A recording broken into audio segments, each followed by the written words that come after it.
प्रिय वैष्णवजनों, जय श्री कृष्ण। श्री यमुने महात्म्य रसोदधि, श्री यमुना जी का प्राकट्य। नेह कारण श्री यमुने प्रथम आई। श्री कृष्णाय नमः, श्री गोपीजन वल्लभाय नमः, श्रीमद आचार्य चरण कमलेभ्यो नमः, श्री गुसाई जी परम दयालवे नमः, श्री गुरु चरण कमलेभ्यो नमः। श्री यमुने महात्म्य रसोदधि। श्री यमुना जी का प्राकट्य। भारतवर्ष में अनेकों नदियां हैं, श्री यमुना नदी भी उनमें से एक है। यदि श्री यमुना सिर्फ नदी है तो फिर श्री यमुना नदी की इतनी सेवा, आराधना एवं स्तुति किस कारण से की जाती है? अन्य नदियों की अपेक्षा श्री यमुना नदी में अनेक विलक्षणताएं हैं। जैसे कि श्री यमुना नदी का उद्गम न तो अन्य नदियों की तरह हुआ है और न ही अन्य नदियों के सदृश ही आब सागर में विलीन होती है। इस प्रकार श्री यमुना नदी का जल प्रवाह आदि भौतिक रूप से अन्य नदियों से सदृश दिखाई तो देता है, परंतु श्री यमुना जी के इस आदि भौतिक स्वरूप का प्रभाव श्री यमुना जी के आध्यात्मिक एवं आधिदैविक स्वरूप पर नहीं पड़ता है।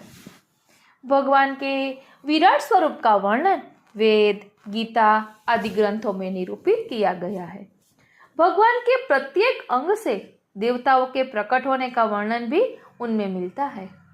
जैसे कि ऋग्वेद में कहा है कि चंद्रमा भगवान के मन से प्रकट हुए हैं, सूर्य और चंद्रमा भगवान के नेत्र हैं। इस प्रकार का वर्णन सूर्य, चंद्रमा आदि देवताओं के मूलभूत आधिदैविक स्वरूप वर्णन है। यदि हमारे पास अर्जुन के समान दिव्य दृष्टि हो तो हमें भी इन सभी देवताओं के आधिदैविक स्वरूप के दर्शन हो सकते हैं। वेद के प्रत्येक शब्द का प्रथम और सनातन अर्थ परमात्मा है। जब परमात्मा जगत के रूप में प्रकट होते हैं तब सृष्टि काल में उनके नामों के अर्थ रूप वैसे ही आध्यात्मिक एवं आदि भौतिक स्वरूप को ग्रहण करते हैं। इसी कारण परमात्मा के विविध आदि भौतिक एवं आध्यात्मिक रूप वैदिक शब्दों के अन्य द्वितीय अर्थ है। पद्म पुराण में श्री यमुना जी महात्म्य के अनुसार ऋग्वेद, यजुर्वेद और सामवेद इन तीनों वेदों को आदित्य के नाम से जाना जाता है। आदित्य पूर्ण पुरुषोत्तम की ही नाम संज्ञा है, जिनका आदि भौतिक स्वरूप सूर्य के रूप में हम अनुभव करते हैं। तीनों वेदों के द्वारा पूर्ण पुरुषोत्तम का स्वरूप का वर्णन विस्तार से प्रकाशित किया गया और पूर्ण पुरुषोत्तम के स्वरूप के विषय में उत्पन्न अज्ञान रूपी अंधकार को दूर किया गया। इस हेतु से तीनों वेदों को आदित्य नाम की संज्ञा प्रदान की गई है। इन तीनों वेदों का योग्य ज्ञान प्राप्त करके उस ज्ञान को ही प्रमाण मानकर फिर स्वयं के कर्तव्य का निर्णय करना यह संज्ञा कहलाता है। इसी संज्ञा के आधार पर जीव में धर्म प्रकट होता है। वेद की आज्ञा अनुसार आचरण करना यही जीव का धर्म है। इसीलिए धर्मराज शब्द का प्रयोग भी किया गया है। इस प्रकार तीनों वेद रूपी आदित्य और उनका सम्यक ज्ञान रूपी संज्ञा में से धर्म प्रकट हुआ। जो जीव वेद मार्ग के अनुसार धर्म का आचरण करता है उस जीव पर धर्मराज प्रसन्न होते हैं। जो जीव धर्म आचरण नहीं करता उस जीव को धर्मराज यमराज बनकर दंडित करते हैं। वेद में वर्णित सत आनंद के लक्षण वाले परब्रह्म रस स्वरूप है। वह रस स्वरूप ही श्री यमुना जी के रूप में द्रवीभूत हुआ है। इस प्रकार पद्म पुराण आदि शास्त्र बताते हैं कि जिस सूर्य मंडल के हम दर्शन करते हैं वह भौतिक सूर्य मंडल है। इसी प्रकार तीनों वेद आध्यात्मिक सूर्य मंडल के स्वरूप हैं। उनके मध्य हिरण्यमय आनंद रूप परमात्मा विराजमान है। उनसे श्री यमुना जी का प्राकट्य हुआ है। भौतिक सूर्य मंडल में विराजमान नारायण सूर्यलोक के आदि देवता से भिन्न है। वे तो स्वयं परमात्मा के विशिष्ट स्वरूप है। इन्हीं पूर्ण पुरुषोत्तम सच्चिदानंद स्वरूप में से श्री यमुना जी का प्राकट्य हुआ। श्री हरिराय चरण श्री यमुना जी के प्राकट्य का प्रकार समझाते हुए आज्ञा करते हैं कि आनंदमय शुद्ध सत्व स्वरूप सूर्य मंडल के भीतर निवास करने वाले श्री नारायण के हृदय में से द्रवीभूत रसात्मा श्री यमुना जी का प्राकट्य हुआ। अलौकिक सूर्य मंडल में कलिंद पर्वत पर अवतरित होकर श्री यमुना जी पृथ्वी पर पुष्टि भावनाओं को सिद्ध करने हेतु प्रकट हुए। यदि भक्ति रस का घनीभूत रसात्मक स्वरूप श्री गिरिराज जी है, तो भक्ति रस का द्रवीभूत रसात्मक स्वरूप श्री यमुना जी है। श्री यमुना जी के प्राकट्य का प्रकार श्री ठाकुर जी के प्राकट्य के समान ही है। गोलोक धाम में विराजमान श्री पूर्ण पुरुषोत्तम को जब लीला सृष्टि प्रकट करने की इच्छा हुई, तब आपने स्वयं का दूसरा स्वरूप श्री राधिका जी के रूप में प्रकट किया। जिस प्रकार सूर्य से सूर्य की शक्ति अलग नहीं होती है, उसी प्रकार श्री ठाकुर जी से उनकी दिव्य शक्तियां अलग नहीं होती है। श्री राधिका जी श्री ठाकुर जी की दिव्य इच्छा शक्ति स्वरूपा है। स्वयं की इच्छा शक्ति स्वरूपा श्री राधिका जी के साथ श्री ठाकुर जी गोलोक धाम में लीला विहार कर रहे थे। लीला विहार के परम आनंद के क्षणों में दोनों स्वरूपों के श्रीअंगों में से श्रम जल बिंदुओं का प्राकट्य हुआ, वही श्री यमुना जी है। लीला सृष्टि के अलौकिक आनंद के लिए श्री यमुना जी गोलोक धाम में जल स्वरूप और स्वामिनी स्वरूप में विराजते हैं। इस प्रकार गोलोक धाम में श्री यमुना जी का प्राकट्य श्री ठाकुर जी के हृदय प्रदेश में से हुआ। श्री यमुना जी का गोलोक धाम में सदा ही 16 वर्ष की वय को धारण करके विराजते हैं। श्री ठाकुर जी के समान ही आपका भी स्वरूप मेघश्याम है। श्री यमुना जी ने आध्यात्मिक स्वरूप का प्राकट्य भी अलौकिक आधिदेविक सूर्य मंडल में से हुआ। श्री यमुना जी को श्री ठाकुर जी ने स्वयं की दिव्य शक्तियां, धर्म एवं सिद्धियां प्रदान की है। यह श्री यमुना जी का आध्यात्मिक स्वरूप है। श्री यमुना जी ने जब स्वयं की समस्त लीला सृष्टि को पृथ्वी पर पधराने का निश्चय किया, तब गोलोक धाम की समस्त लीला सृष्टि को पृथ्वी पर ब्रजमंडल में प्रकट होने की आज्ञा की। तब समस्त दिव्य लीला सृष्टि के साथ श्री यमुना जी स्वामिनी स्वरूप से और जल स्वरूप से पृथ्वी पर पधारे। नित्य लीला में श्री यमुना जी श्री ठाकुर जी के चतुर्थ प्रिय स्वरूप से विराजते हैं। द्रवीभूत श्री यमुना जी हिमालय की गिरी श्रृंखला में स्थित कलिंद पर्वत पर प्रकट हुए, जहां से आप पर्वत पर से नीचे पधार कर धीरे धीरे श्री गोकुल एवं मथुरा की ब्रजभूमि पर पधारे और वहीं सदा के लिए विराजमान हो गए। जिस प्रकार श्री ठाकुर जी मथुरा में वसुदेव जी और देवकी जी के यहाँ 3 व्यूह सहित पुरुषोत्तम के रूप में प्रकट हुए, फिर गोकुल में पधारे, तब गोकुल में श्री नंदराय जी और यशोदा जी के यहाँ श्री ठाकुर जी रसात्मक रूप से वासुदेव व्यूह सहित प्रकट हुए। मथुरा में प्रकट रस स्वरूप गोकुल में पधार कर गोकुल में प्रकट हुए रसात्मक स्वरूप में विराजमान हो गए। योग माया के प्रभाव से यह सत्यता किसी को ज्ञात नहीं हुई। ठीक इसी प्रकार कलिंद पर्वत से भूमि पर पधारे श्री यमुना जी श्री गोकुल एवं मथुरा में पधार कर स्वयं के आधिदेविक रसात्मक स्वरूप में विराज गए।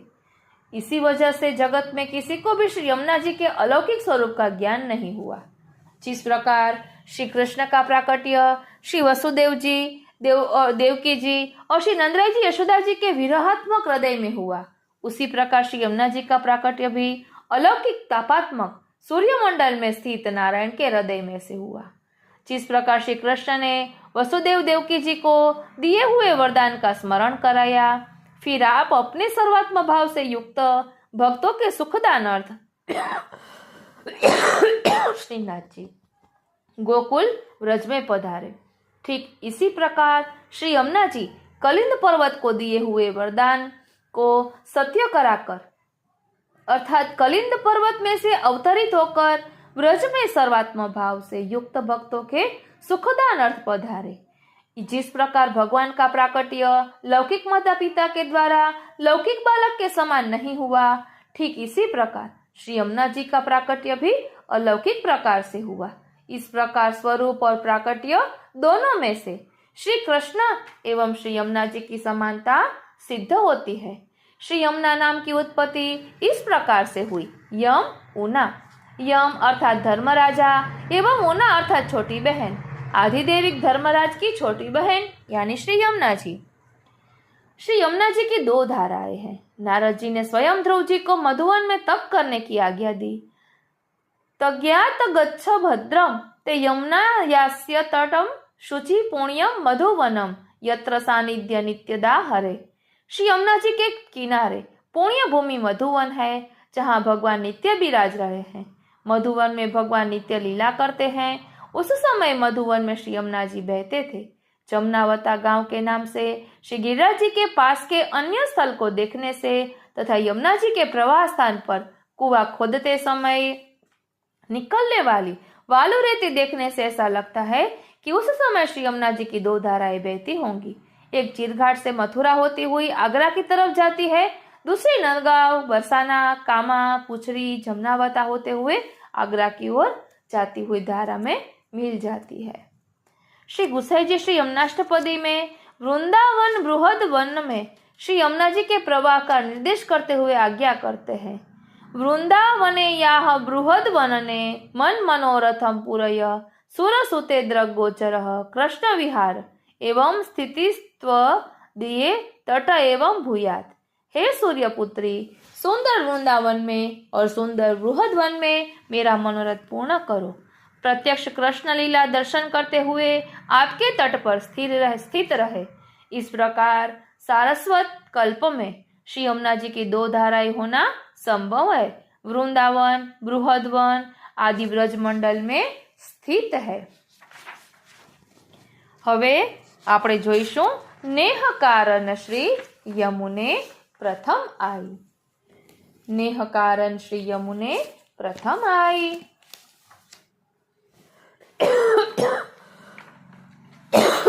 ओ श्रीनाथ जी।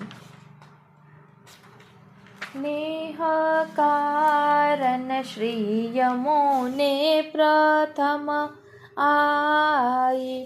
भक्त के चित्त की वृत्ति सब जाना के तहाँ ते अति ही आतुर जुदाई।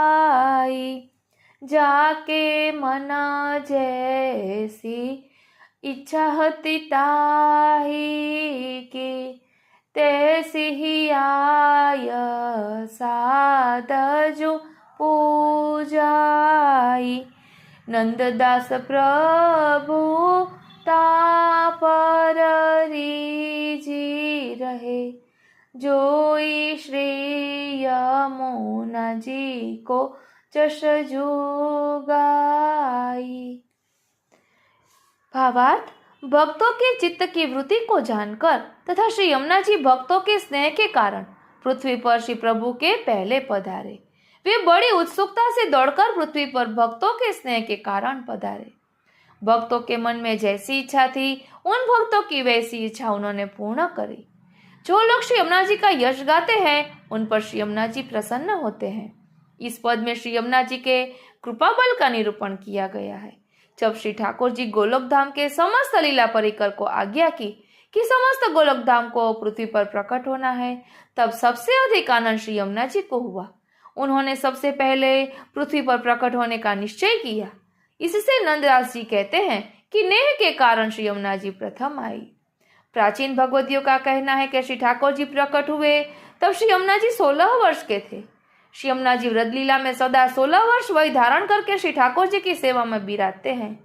लीला परिकर भी श्री ठाकुर जी के प्राकट्य से पहले प्रकट हुए। भक्त के चित्त की वृत्ति सब जान के तहाँ ते अति ही आतुर जुदाई। प्रभु से विलग हुए जीवों के चित्त विरह की वृत्ति से व्याकुल बने हुए थे। उनके चित्त की वृत्ति को जानकर श्री यमुना जी सबसे पहले पधारे। वे भक्तों के विरह ताप क्लेश सहन नहीं कर सकते।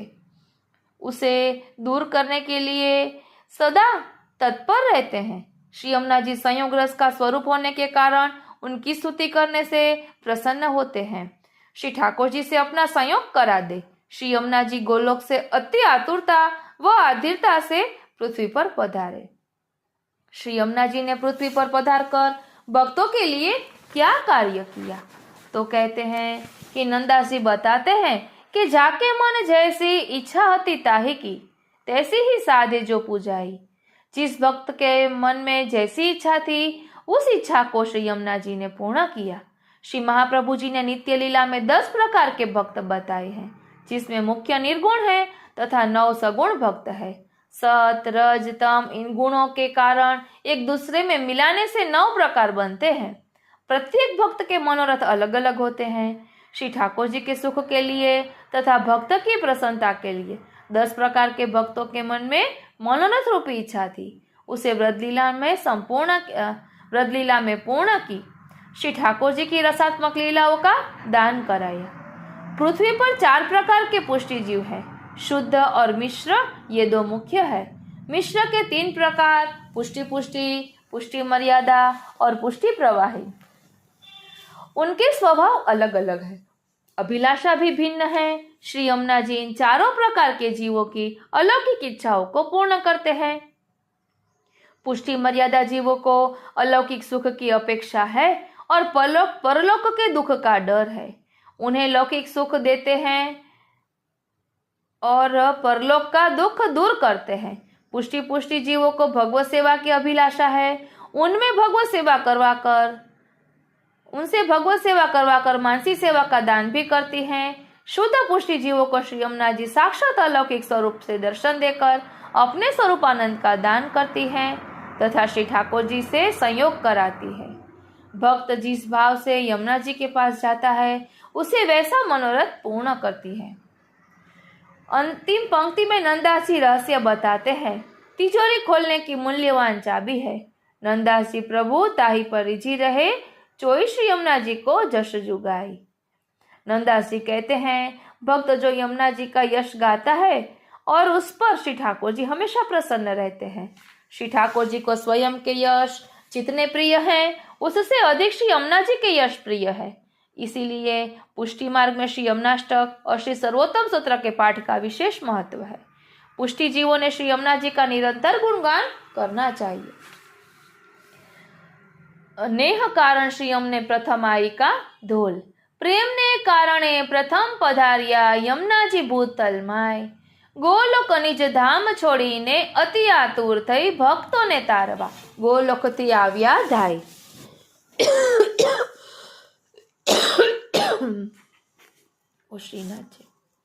ગોલોક નિજ ધામ છોડીને દીઠા ભક્તોને દુખી સંસારમાં ચિત્તમાં ન પડે ચેન ક્યાંય। ગોલોક નિજ ધામ છોડીને ઈચ્છા પૂરી નિજ ભક્તોની આપે, જેને હતી જેવી મનમાય ગોલોક નિજ ધામ છોડીને। નંદદાસ પ્રભુ રીઝી રહે તે પર લાલ જે જમના જશ ગાય ગોલોક નિજ ધામ છોડીને। આ રીતે આજનો સત્સંગ અહીં વિરમે છે। વાલા વૈષ્ણવો, આ સત્સંગ શ્રવણ કર્યા પછી જરૂરથી કોમેન્ટ બોક્સમાં જણાવશો કે આપને હિન્દીમાં શ્રવણ કરવું છે કે ગુજરાતીમાં જ કરવું છે। બોલો શ્રી વલ્લભાધીશ કી જય। આજનો આ સત્સંગ શ્રીનાથજી, શ્રી યમુનાજી, શ્રી મહાપ્રભુજીના ચરણારવિંદમાં સમર્પિત કરું છું। જય શ્રી કૃષ્ણ।